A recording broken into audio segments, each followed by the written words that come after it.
Can you hear me if I just talk? No, all right, okay. It's really hard for me because I'm, now can you hear me? If you can hear me now. If you need someone to... You can't hear, I couldn't hear you. Can't hear over the PA system. I couldn't, It is on. Turn the volume on. Keep testing it. testing. No. No. I couldn't hear anybody either, I thought. That might be a good thing. Maybe you don't want to hear me. We don't know what you're going to say. Oh, okay. Maybe it's not on. It is on. Oh, wait a minute. Go ahead. Is that better? Yeah. Okay. It'll turn down a little bit. Sorry. Yeah. And it was turned off. I was told I can't move, so is this right? Okay, right here? It's great. I can use my hands though. Yeah. All right. Okay. All right. So, well, thank you very much for having me. I was a little nervous about being here today. I'm glad I'm not here for the jail day, so I guess that's a good thing. But let me tell you something about the strategic growth areas. A couple questions I get from the very beginning. One is, well, there's three of them. One is that you have this massive bureaucratic group, lots of employees, all that kind of stuff. That's not exactly true. We have a staff of 5 people, but my office also manages the resort area, which includes all the oceanfront parking and all the oceanfront entertainment. So there's a lot more to our little office than goes on. From the planning standpoint and the project standpoint, we have 5 people. We have a planner, civil engineer, myself, economist, and administrative assistant. And the reason we have an economist is that we feel very strongly that our plans need to make economic sense. Now, I'm actually not trained as a planner. I'm trained as a landscape architect. And those of you civil engineers like Brad, don't hold that against me, okay? So, but I'm trained as a landscape architect, but the planning, now can you hear me? Better? Okay. But the planning profession over the years, in my opinion, has done a lot of plans that ended up on the shelf. And you're going to see some pretty pictures here, but our goal is to make sure that some of these pretty pictures actually happen. So one of the things we do is we try to look at what is truly feasible in the current market and future markets, what makes economic sense. We try to understand what the fiscal impact is and balance that with the investments. All right, so that's the first thing. The second thing I get is, why are you spending any money on any plans if we don't have any money? And I guess my answer to that is, if we don't spend any time or money planning, we're going to get whatever we're going to get. The cost of that is probably going to be greater than the money we spend on the plans. So a little bit of investment in planning to understand where the economic development go, to attract investors, we think is pretty well spent. And the last and my personal favorite for the day is all these plans depend on light rail, and that's absolutely not true. These plans are transit ready. Light rail could happen, but they do depend on transit to a certain extent. I think it would be unreasonable to think that this planning effort that we're going through couldn't use a better transit system of some kind. If we expect that people are going to continue to drive in their own cars all the time, single occupant vehicles, then congestion is just going to get worse unless we make some changes. So these plans do look at transit alternatives, clustering of development, and transportation improvements, including pedestrian, bicycle, connectivity, and those kind of things, which, as you heard, my old job for a long time at Parks and Recreation was trails and bike planning. And for years, we had some projects that looked at connecting neighborhoods, making it safe for children to walk to school. Those kind of improvements are also important to benefit our transportation improvements. So, okay. Did I do my mea culpa enough? Did I convince you? Okay, I don't know.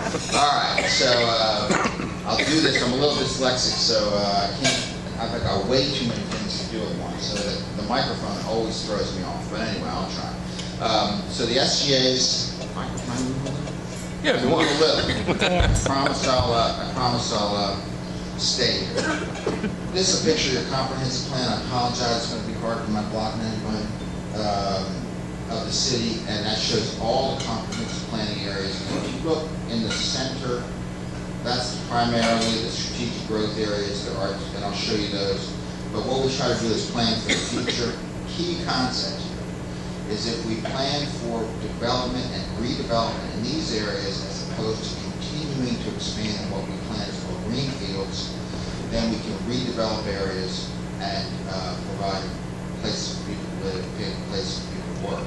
If we continue the urban sprawl approach or the suburban sprawl approach, we have no place else to go anymore. So, and that costs a lot of money for infrastructure, and then one of our big issues is how do we maintain the infrastructure. So basically recycling our current fabric, our current areas, using them, using the road, using the water and the sewer, using the connectivity, that's kind of the major concept here.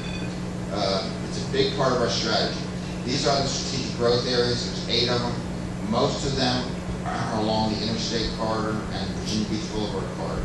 That's no surprise. That's how Virginia Beach was developed. Virginia Beach was developed because the railroad came to the beach, and everything along that corridor improved. There are other 2 areas that I'll show you are Burton Station and now okay? Okay. Burton Station and Burton Station and City View. I'm going to show those in a little more detail. But basically, it goes over from Burton Station, Newtown, all the way to the resort, and then City View, which is number 2 on the slide. I think we must have given Kenny an old I was out last week, so we gave him an old set of information. We have actually finished 5 strategic growth area plans, which are from the resort, Rosemont, Pembroke, Newtown, and the Northampton corridor. Rosemont, technically it's not finished. It's on the council agenda for approval Tuesday. So after Tuesday, there'll be 5 plans. Let me show you. And then we have 3 more.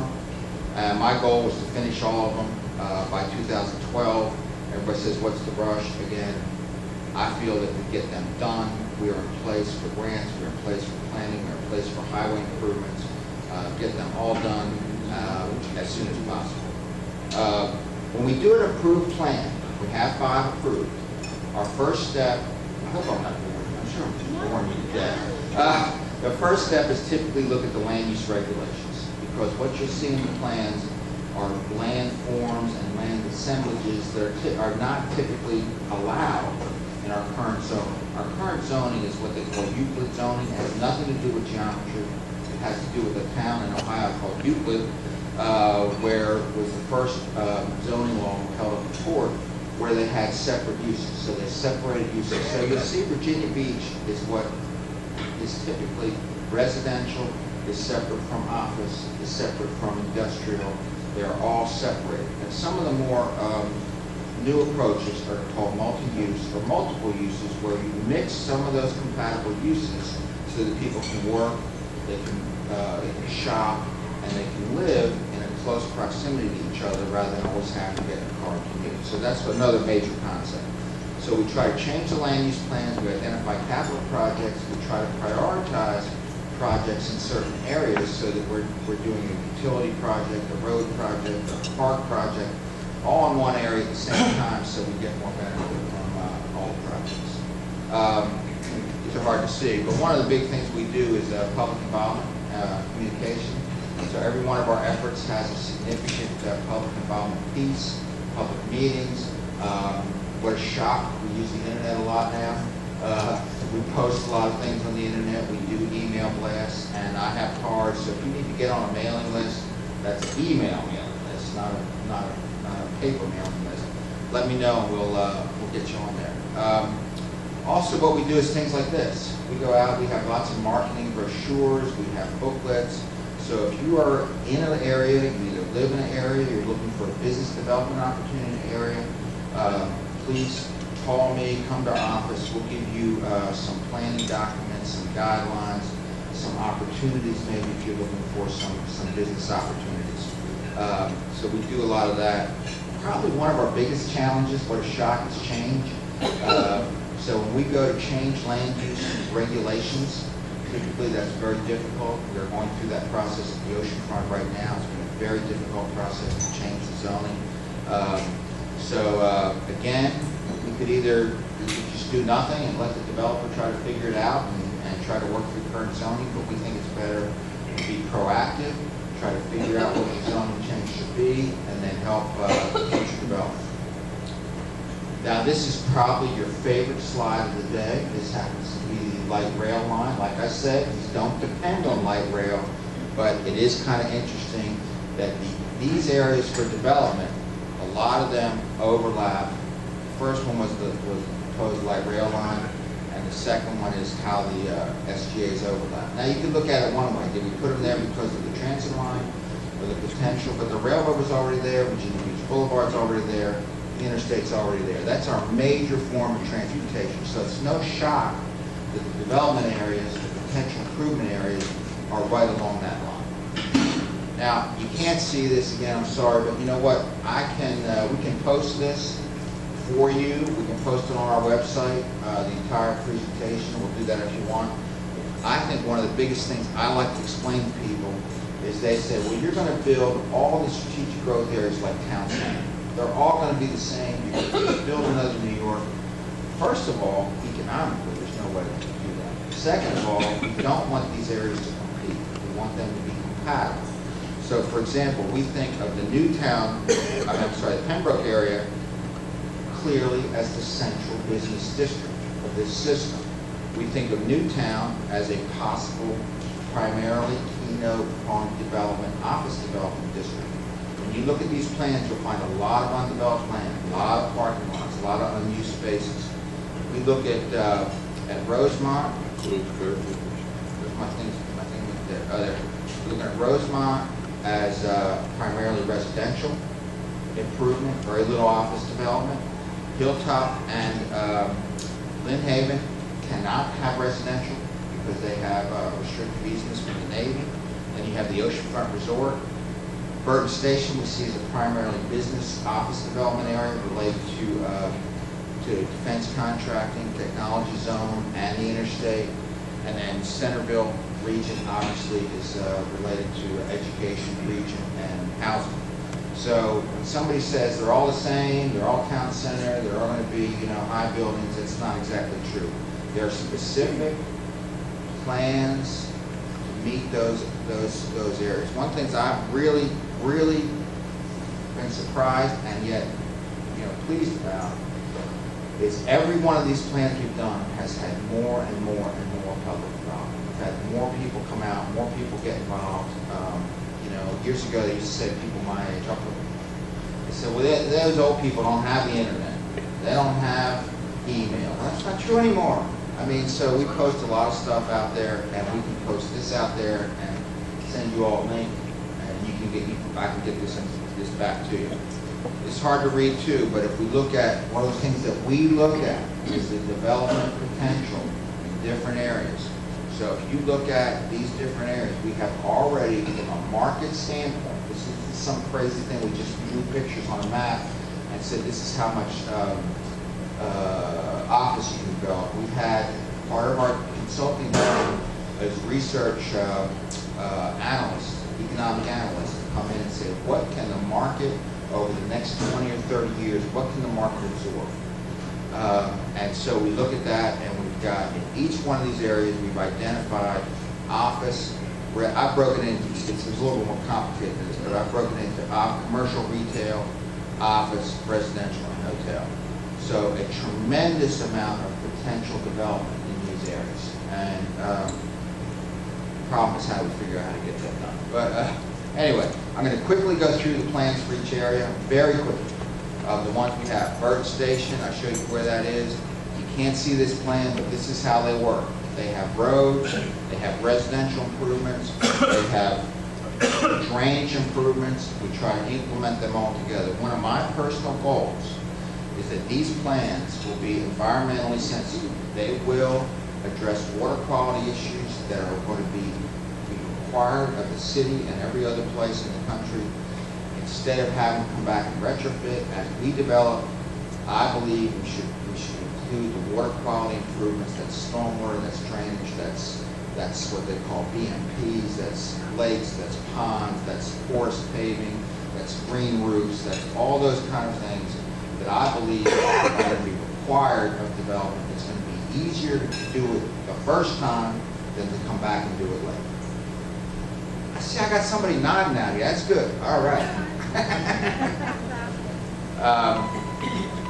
Pembroke plan just won an award by the American Planning Association. It was an early plan, but it did include the environmental components, green space, trails, and commercial development in its plan. I think the tough thing about the Pembroke plan is the biggest plan. It's 1,200 acres. It's absolutely huge.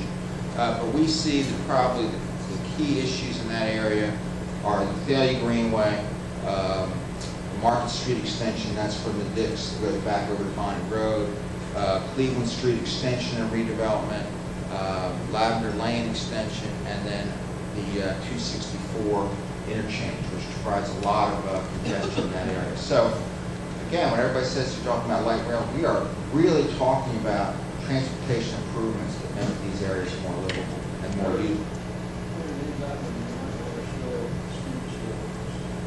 Okay. Here. There's Princess Anne High School, and one of the things that long-term, Princess Anne High School fronts is right on the Thalia Creek. So everything drains right into the Chesapeake Bay. So obviously one of the things we're talking about is over time, when Princess Anne High School gets redeveloped, is to make it more vertical, move it back from the edge, improve the buffer, improve water quality, and change the footprint on that land. So that's a significant difference on how we used to develop. It used to be you take 65 acres per high school, spread everything out, and really it was only last 20 years or so, I guess, we actually provide water quality improvements. We just dump everything right into the bay. So Princess Anne High School is not going to be moved to the Line Road area. It's going to be. Well, let me tell you, I'm not a school person. I'm not a school person. It's in the same acreage it is now. It's in the same acreage it is now. On a multi-level basis. To allow more athletic facilities, So that came out of this process. Should it be moved? Should it stay where it is? And this plan recommends it stays where it is. Is that good? All right, I got 2 nods. That's great. Okay. Can you take questions when now Mary's done? No, I can't take questions. It says I can't. I'll keep going. Remember that question. Pembroke priorities, they're almost the same in every one. Number 1, land use regulation change. Number 2, this is my personal thing. I believe we can improve pedestrian environment, we can create crosswalks, we can improve sidewalks. Nobody likes these projects because they're not exciting, they're not big. Sometimes you have 50 feet of sidewalk, you can fix that, you can do a crossing, you can make it so people can walk somewhere. But we were taking each area, looking in detail at what incremental, easy improvements can be done to fix the pedestrian environment. And we do specific area plans that break down the big plan, and then we develop capital projects. That's pretty much the steps we go through. Newtown SGA plan, that was approved last year. It is the gateway to the city of Virginia Beach, and you can't see it too well, but we've developed a detailed plan for these property owners in this area, which is directly across the street from the light rail station. There's some questions about those. ECPI is there, Chartway is there. ECPI has 2,000 people a week who drive their cars to that campus and go to school.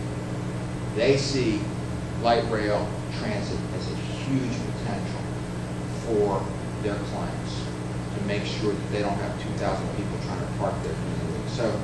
So there's some interest in that area for that kind of development. So we will, in this area, specific capital improvements, transit development zone, overlay zoning, same thing for everyone. And then the top priority for this area would be the Greenwich Road flyover. It is in the VDOT plan, it's currently not funded, which would tie Cleveland Street across with this area. I'm going to skip this here.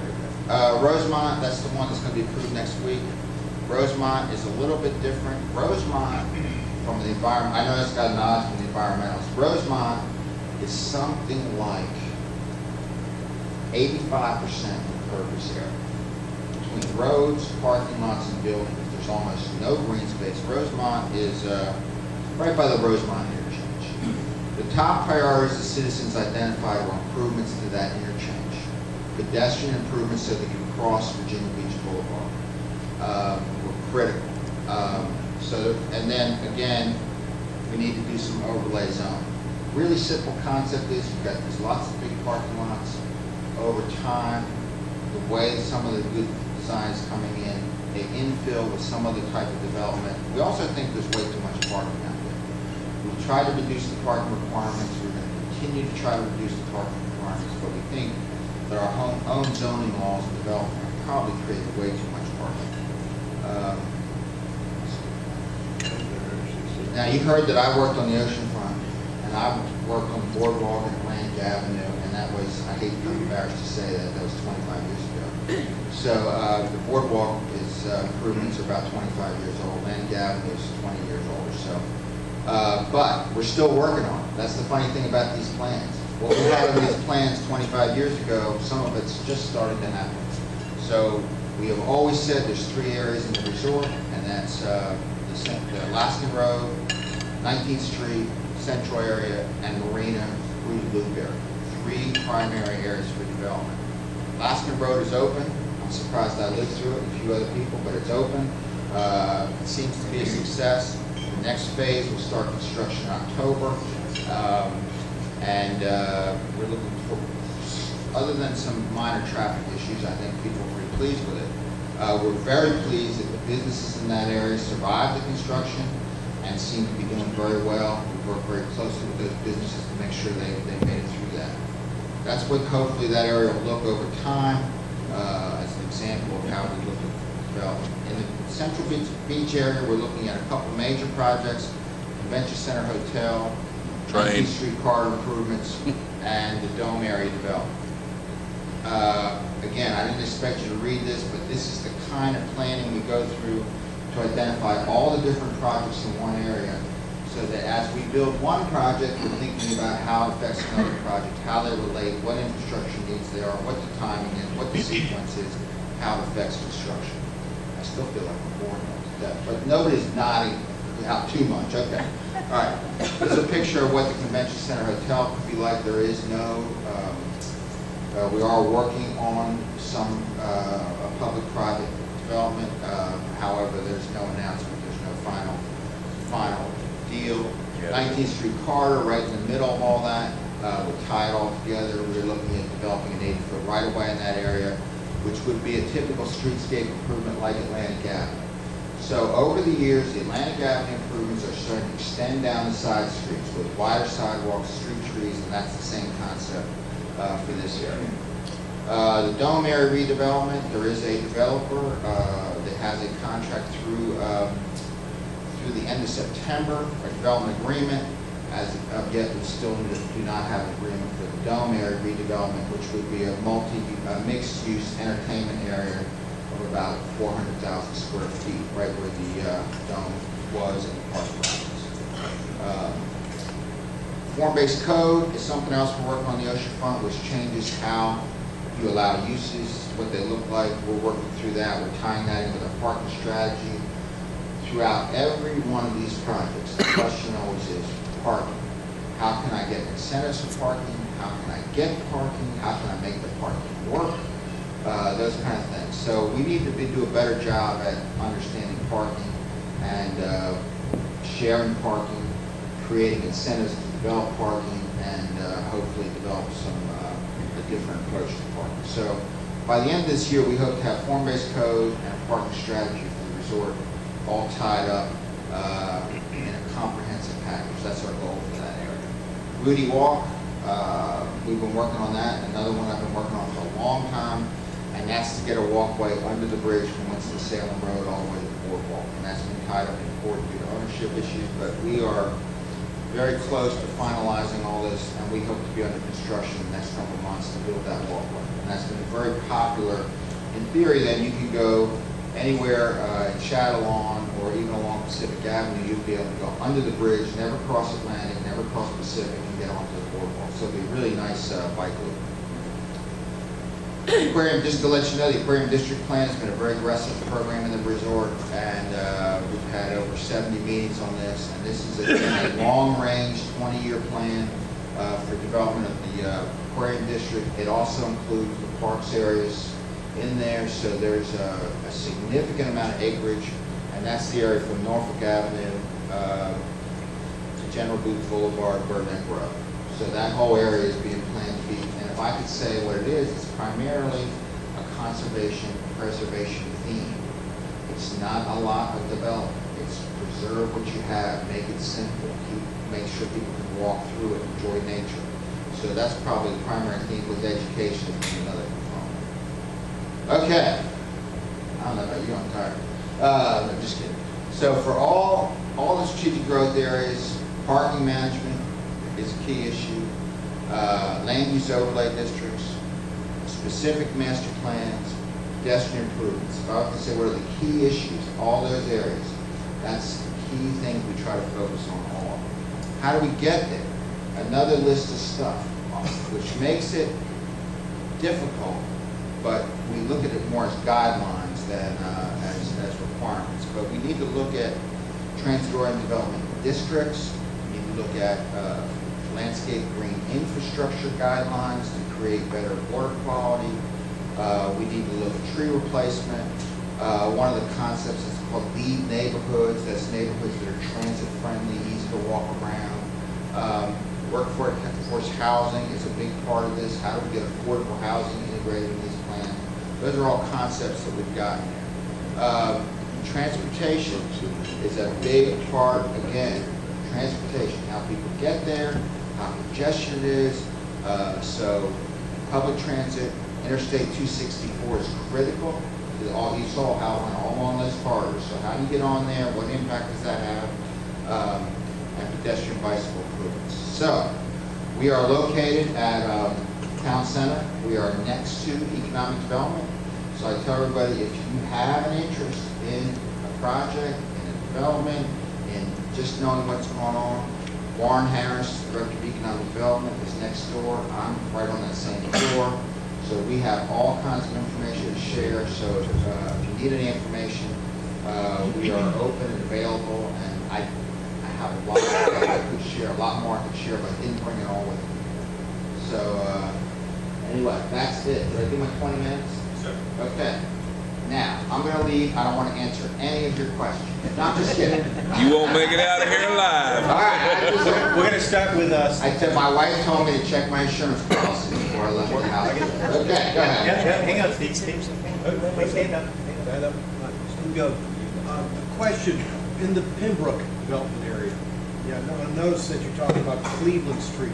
Right. What would be the intent, and this is just kind of like an example of what would happen in the future, what would be the plans for those small businesses? There's quite a few small businesses that align that Cleveland Street area. What would the city do there? Would they be moved, displaced, or what?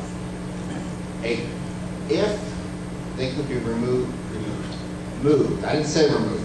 I said if they could be relocated to the Oceana area where we want them to be relocated because of the land use is not in conflict, then we already do that. We already provide incentives to help businesses move. If they don't want to move, or it's not desirable, we believe that improving those streets and making them more attractive, creating better, more attractive development parcels will make that area flourish. So I think it's twofold, but it depends on the business and the availability of land in the around Oceana. That wasn't so bad. Next question is Tony. Will you give me the easy ones first? Okay. The convention center hotel. Right. I do not understand, it's beyond my comprehension why this is a public-private partnership, number one. And number two, why isn't it going out for bid like any other project so that we get the best price possible on that project? Well, it's not a deal yet, and it did go out for a process where developers were asked to submit proposals. So the current developer is one of the ones that went through that process. Quick process. So One larger one. So it did go through a process, Well, a competitive process. when you say it went through a process, what was the process? Because it did not go out for public bid, to my knowledge. It went out for a public request for proposals, went out for a public. Well, they just sent something over to Armada Hoffler and said, here, we want you to do this? No, it's a public process, it's advertised, but this has been years ago now, this is about 3 years ago. It's advertised to the Economic Development Authority as a process, to submit your qualifications. So and we can be glad to give you that. And I certainly think there is debate on the public-private issue related to a hotel. Because I think everybody in here knows if it's a viable project, a private developer is going to take it over and would be happy to take it over and do it on his own without having to have the public be part of the project. And I think basically most people feel that way. If it's going to be a successful project, if it's determined that it will be, it doesn't need the private sector, the public sector to be part of it. In other words, taxpayer dollars. That's going to be a strong opinion. I'm sure it is. I'm sure. Next question. Are you going to point out who I go to next? Right here. I don't get in trouble, okay. We looked at the condo in that Alaska area, which I don't see the traffic right now as a success, but anyway, and that, not Alaska, but this, where there's Teeteries, there's some condos right there. Okay. Anyway, they started building some condos there called Old Beach, and they were supposed to build 4 buildings, and they ended up only building one, not completely fully with the other. At that new development where you're like, go to be cold, and you square there, with fence all around it, is there really, I can't see how they're gonna sell a whole high rise of condos in themselves. It's not condos, it's apartments. Apartments. Apartments. Is there, There seems to they be a did that huge- down in Norfolk, and it was a failure, and they had, Well, is there really interest that they? they've already had a lot of interest, they've already had people sign up, and they have the financing, so that's the trend, is to go with apartments. Next question, Mary Lou.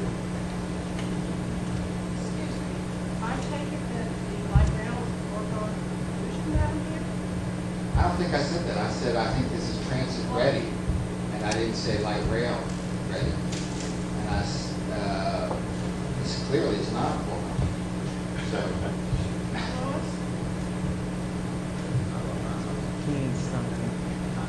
in fact, when I started out, I said these plans do not depend on light rail. I want to make that clear. This planning effort is a good effort for future development, regardless of light rail. The other one is that you have a private-public partnership. How many rooms are going to be guaranteed and can the general public or taxpayers put in applications for the unfilled rooms when they're For a available? hotel? Yeah, I think it's probably right there. Sure. Next question, Barry, from Hal. Al, okay, good to see you. I'm very Hal Appalachia. I know that you are very good at developing plans, but the plan once it's approved by the city council, what is the process for deviation here from the plan? What process do you have? You know, that's a good question. In order to modify the plan, who approves it, how much can you do? That is a very good question. Because it's a tough, if you come up with a plan that's going to survive 20, 30 years, provide guidance, the worst thing that plan can do is be inflexible. But then how does that plan change over time? So I think you have a good point. The process right now, quite frankly, there's be a rezoning process. And so these approved plans would be part of the analysis on whether the new development makes sense.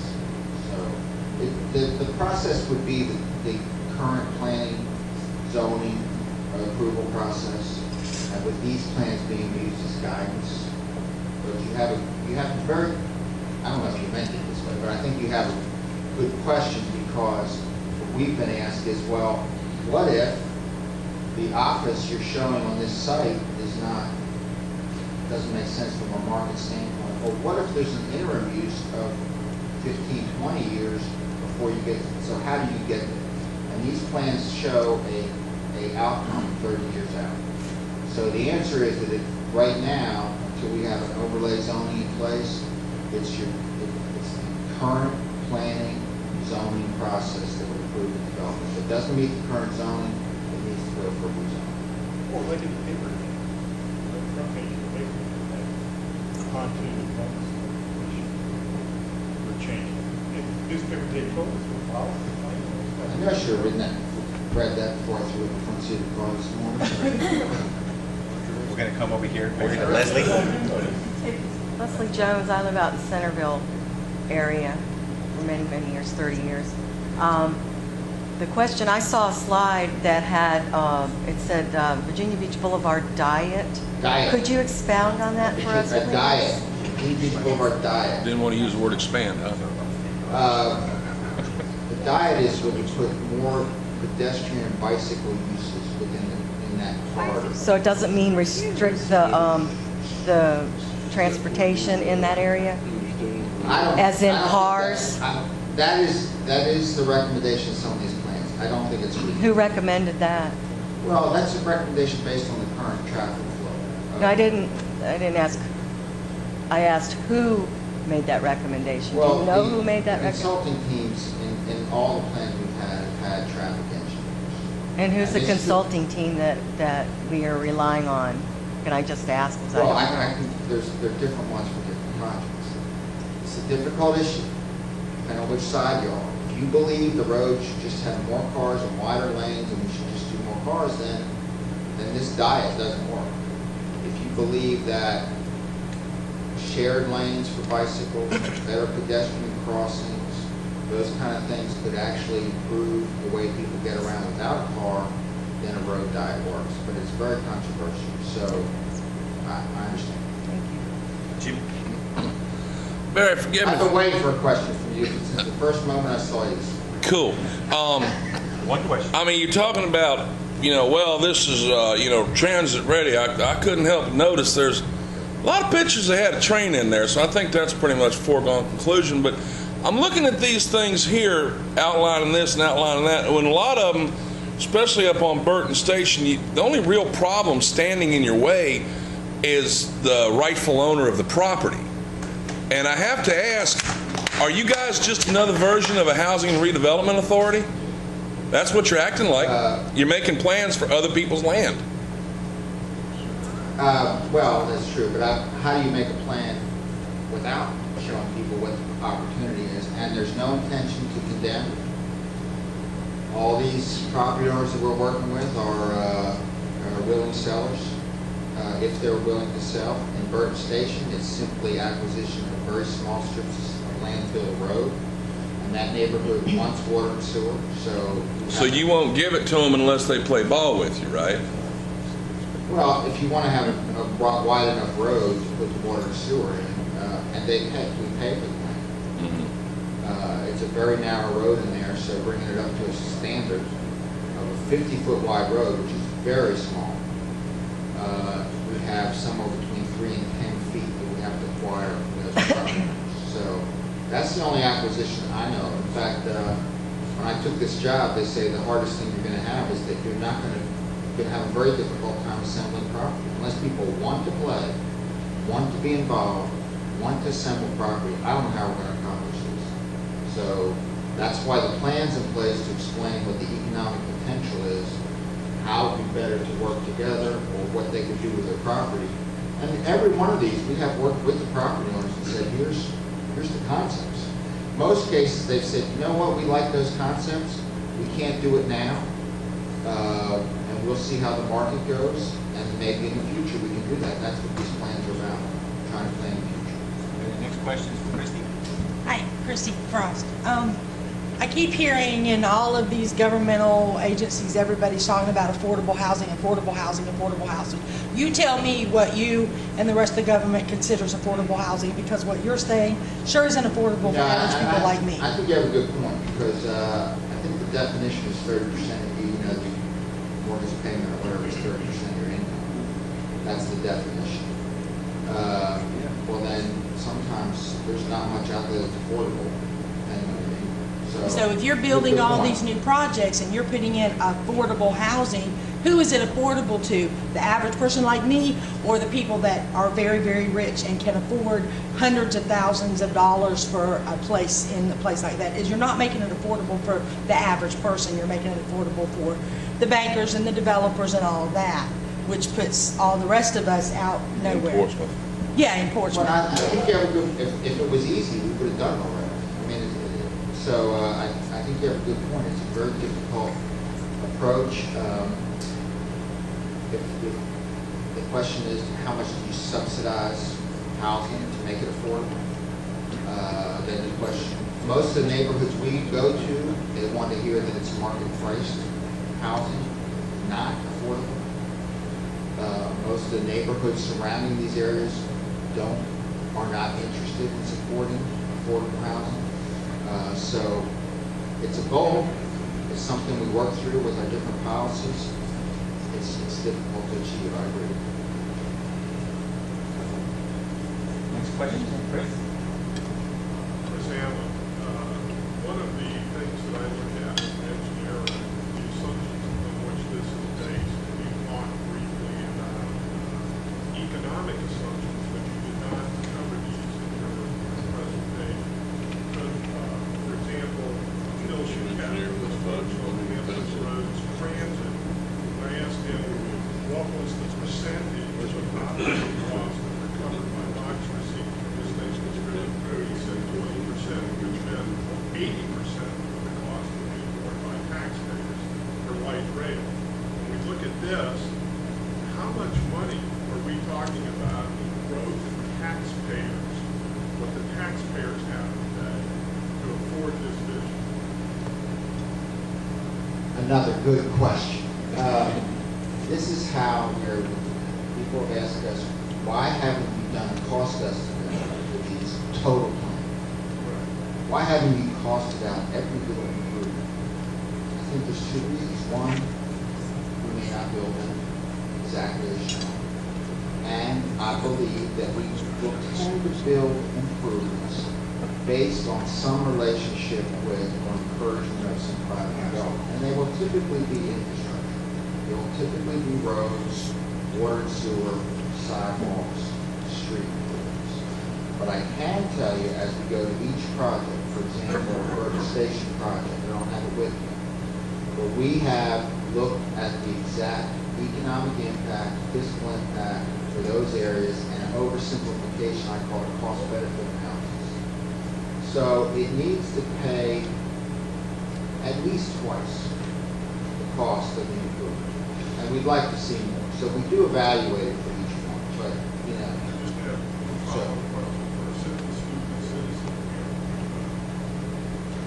When I look at this, I look at what I call the benchmark that, so for example, for the That doesn't sound like it's too stupid. It sounds pretty smart. What does that mean? okay, Hampton Roads Transit Authority, when I looked at the light rail, here's the fundamental question. I asked you Oxford, stating the box. Right. What is the population density along that route that requires break even? Okay, so we need to do that. Number two, what is the cost per mile for light rail? So, I understand that when I talk to people in government, they try to get into the details of this. But at the higher level, which is where the discussion needs to be, in my view, we need to know where those metrics. So what is the population density that's required here? What is the average tax bill that have to be paid? Those things can be done by design, by reference, and looking at other growth areas that we've done in other places and telling the citizens that information, which then gives us something to operate on when we make a decision about who we wish to support. Well, I think you're at a very good point. In some cases, we have that detail. In some cases, we're not there yet. So when I started out today, I said we have an economist on staff, and his job is to take these specific areas as we get the plans and start to crunch the numbers to see, balance the infrastructure infrastructure cost based on the growth cost, how long does that growth take, what's the tax revenue, what's the fiscal impact, so, very good. Because our assumption here is that growth is good. Well, if growth costs you more than the revenue, then it's not good. So you have a very good point. So we need to show that. So, our next week. Wow. Earlier you talked about having offices in the Newtown area and residential in the Rosemont area, and that really sounds very much like you guys are pre-planning the need for light rail. So why not have in those areas a mix of offices and residential, so that if I can walk to my office or take a bicycle to my office, walk it all night days. Instead, this way, you guys are saying, well, you really need to go from here to there. Newtown is a mix. If I get back to that one, Newtown does have a mix, and I was just summarizing. But Newtown is a mix of commercial, office, and residential. But Rosemont has just much less office. And the market analysis we did said that the desired location for office would be more in the Newtown area because of the interstate, and the Pembroke area because of the interstate concentration of offices already. So that was what our analysis said. If the market says differently, then we'll be late to watch. I have a suggestion. I noticed that some of these parks, they don't have any parking lots. And so you can't go to them and cross the traffic. And the traffic lights, they're so quick that you gotta run across. They got the lights that tell you the seconds, but you gotta run across the traffic. I agree with you. I've been arguing with our traffic engineer about this 16 seconds for a long time, so I agree with him. Next She question. already had one, she can't answer. Next question. Really? Too I'm tough. just kidding. Could you help us, when you start out with a piece of paper, either with the stuff on it already or that you're going to change or what, there must be some certain assumptions that you're making, like rate of growth or increased economic activity in the city, that kind of thing. Could you share with us what your underlying assumptions for the city is? We try not to make assumptions. We try to first of all see what factors go into the existing decision. conditions. We always do a market analysis, economic market analysis of what the real potential growth in the area is. We also do an analysis of what the land can really support based on traffic, based on a reasonable investment, based on population density. So all those things go into account.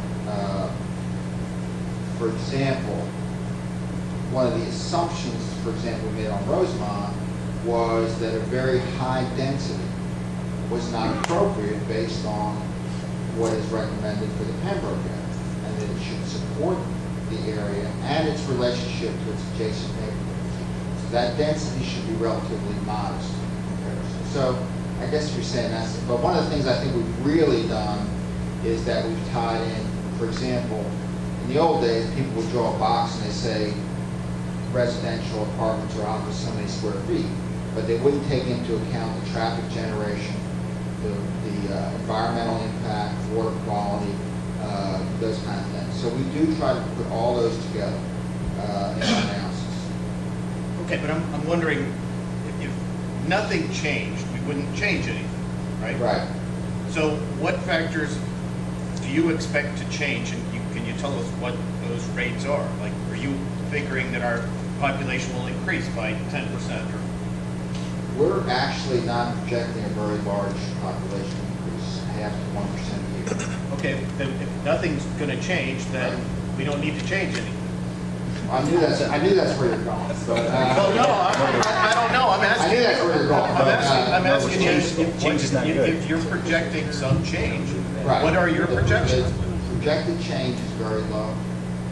So the question is, do you want almost no change?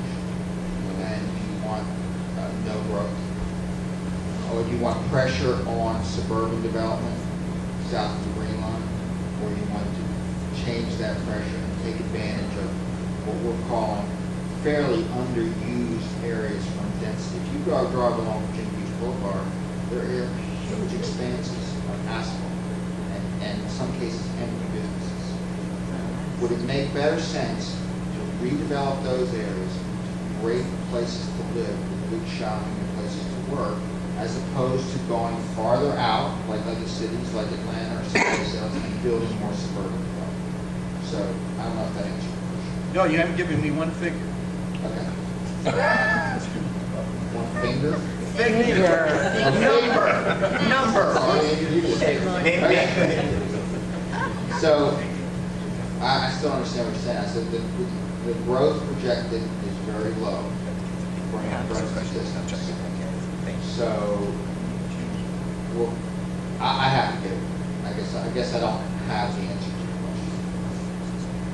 Next question is from Ed. But we have a lot of detail on the residential units, the absorption rates over time, so I just have to pull that up.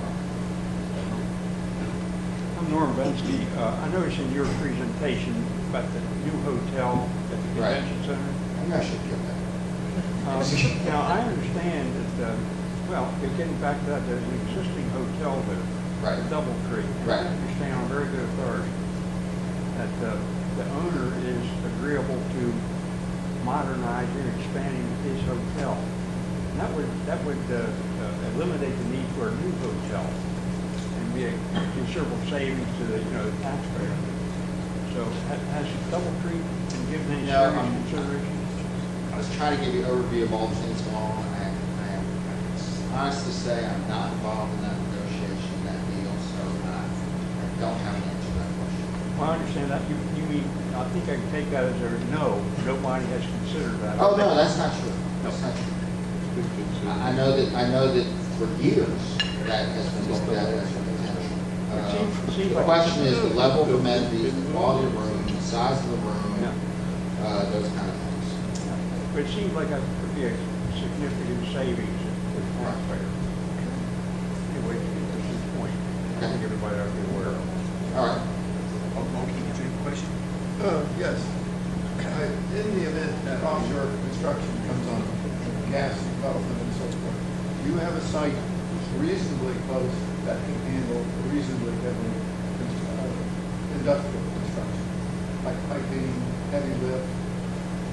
Or are you going to send it all to Portsmouth or somewhere? In these plans don't, well, I mean, those I see a plans lot of don't office space. identify, if you look at citywide, then I would say, if you go back to the first slide, from our comprehensive planning standpoint, if you're talking about shore port access, I don't think so. But if you're talking about industrial types of development with storage of pipes and heavy equipment, all the brown areas in there around Oceana and areas that are controlled by easements related to Oceana are identified with that type of improvement. Those are, what, two-story?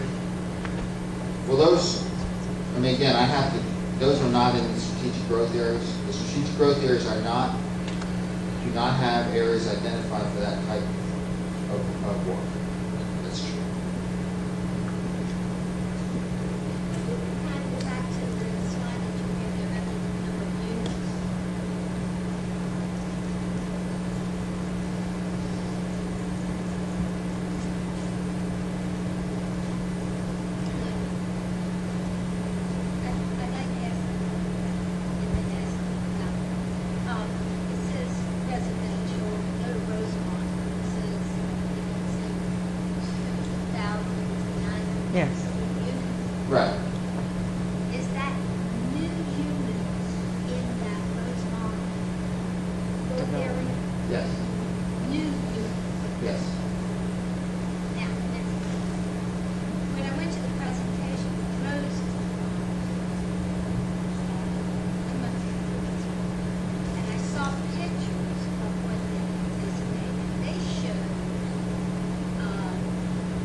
you see the, if you see the, if you see the plan, get to the right one. All right. Now this doesn't, you could see it if you look really closely, but if you look at the outline of those areas, I won't say there's none, but I would say there's almost no existing single-family residential within that border. So one of our goals, right? Yeah, in fact, and there's no, I don't believe there's any single. Well, there's townhouses proposed, but there's, in other words, all the existing residential single-family, because there are some apartments in these areas Yeah, now, there which are. over time we think will be redeveloped. And they should. Okay, I didn't say that, she said it. Okay. But one of the things we are very careful to say, and I think it's a good planning tool, is when you look at those boundaries, they do not affect existing single-family home ownership. Now, I think there is a flaw in that, because it will affect something. It will affect traffic. We think it should make them much better places to live, to be able to walk to a community retail center, to be able to have a more vibrant neighborhood. So, but physically, every one of our plans does not affect the existing single-family residential. Well, we have one quick, Tony, you had a look? I'll take one. One. I'm just kidding. You're getting two today. She's got a little follow-up question. All right. On all of these projects and the SGAs, how many of them, or will any of them be TIF zones and or expanding current TIF zone areas? That's a very good question. Because one of the concepts is that if you're going to pay for infrastructure improvements, whether that's streets, roads, parking garages, that kind of thing,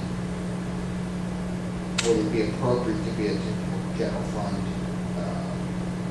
expenditure? Would it be appropriate to be a TIF expenditure? Would it be appropriate if a community area said, you know, we feel so strongly we want these improvements, and they voted and agreed on a special service district, would that be a fund? So I don't have the answer, but I'm not going to lie to you that a funding option provides